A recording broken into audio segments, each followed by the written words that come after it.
जीवन के सफर में ऐसे पल आते हैं जब हमारे अंदर की ताकत कमजोर पड़ने लगती है। हम सोचते हैं, कब तक सहूं, कब तक इंतजार करूं, भगवान आखिर चुप क्यों है। और यहीं पर हमारे धैर्य की असली परीक्षा शुरू होती है। आज मैं आपको योगानंद जी की वाणी से प्रेरित होकर यह बताने आया हूं, जब आपका धैर्य टूट रहा हो तब भगवान आपसे क्या कह रहे होते हैं। धैर्य क्यों टूटता है? धैर्य का टूटना सिर्फ बाहरी परिस्थितियों के कारण नहीं होता, बल्कि हमारे अंदर के संदेह, डर और बेचैनी के कारण भी होता है। आपने मेहनत की लेकिन परिणाम देर से आया। आपने प्रार्थना की पर उत्तर न मिला। आपने भरोसा किया पर सामने वाले ने धोखा दिया। यही पल हमारे विश्वास को हिला देते हैं। योगानंद जी कहते हैं, धैर्य वह क्षमता है जो आपको ईश्वर की घड़ी के अनुसार जीना सिखाती है, न कि अपनी घड़ी के अनुसार।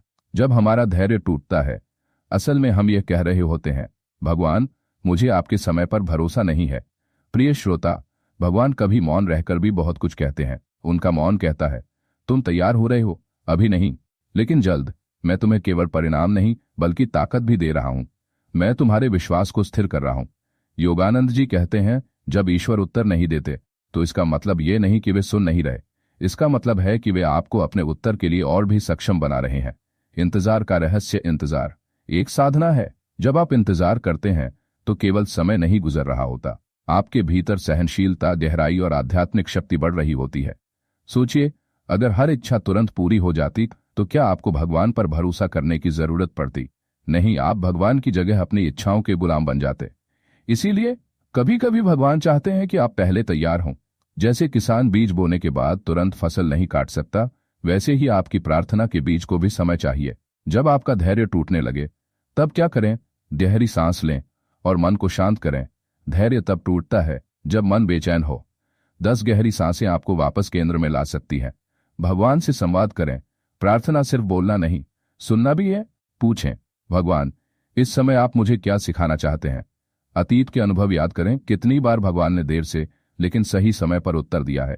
ध्यान का अभ्यास करें। योगानंद जी कहते हैं, ध्यान ईश्वर का निजी दरबार है। ध्यान में मौन धैर्य को पोषण देता है। योगानंद जी की कहानी से प्रेरणा। एक बार योगानंद जी के एक शिष्य ने कहा, गुरुदेव मैं कई महीनों से ध्यान कर रहा हूं लेकिन कोई अनुभव नहीं हो रहा। योगानंद जी मुस्कुराए और बोले, अगर आप हर दिन बीज खोद कर देखेंगे कि वह अंकुरित हुआ या नहीं तो वह कभी नहीं उगेगा। आपका काम है बीज बोना, पानी देना, धूप देना। बाकी काम प्रकृति और समय का है। शिष्य समझ गया, धैर्य का अर्थ है भगवान के समय को स्वीकार करना। धैर्य में छुपा ईश्वरीय संदेश। प्रिय श्रोता, जब आपका धैर्य टूटने लगे, भगवान यह कह रहे होते हैं, मेरे बच्चे मैं तुम्हें छोड़ नहीं रहा। मैं बस तुम्हें उतना मजबूत बना रहा हूं जितना तुम्हारा आशीर्वाद भारी है। क्योंकि कभी कभी आशीर्वाद का बोझ भी उठाने के लिए ताकत चाहिए। आंखें बंद करें, गहरी सांस लें और छोड़ें। अपने दिल पर हाथ रखें। कल्पना करें कि भगवान आपके सामने हैं। वो आपको देख रहे हैं, मुस्कुरा रहे हैं और कह रहे हैं, मेरे समय पर भरोसा रखो, सब कुछ ठीक होगा। इस वाक्य को मन ही मन दोहराएं।